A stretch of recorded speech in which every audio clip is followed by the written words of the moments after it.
Often you'll see journalistic outlets or even just K-12 teachers talk about gamification in business, in corporate environments like I've worked with in the past and am currently working with.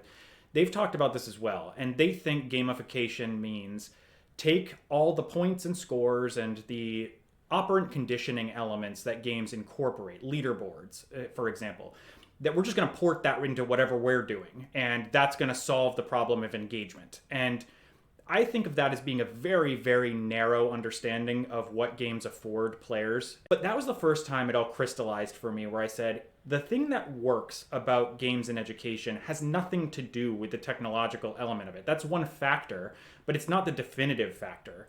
What actually matters is learner agency and your ability as an instructor to guide from the side rather than be a sage on the stage. Our argument ends up being that the benefit of playful learning or game-based learning is not the gamification stuff. It's not the points and scores and leaderboards.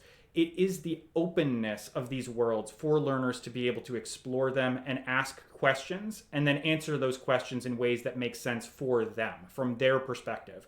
Game designers and educators have effectively the same job. Like, they are trying to teach people how to take these skills and apply them in a meaningful environmental context.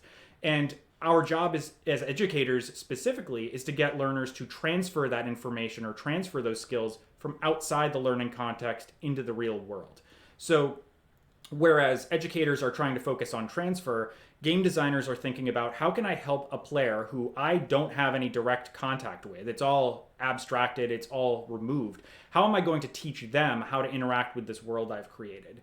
And my job at the University of Connecticut, being interdisciplinary, was essentially to study what are the overlaps there and how can we leverage playful learning in ways that are not just gamification and not just serious games.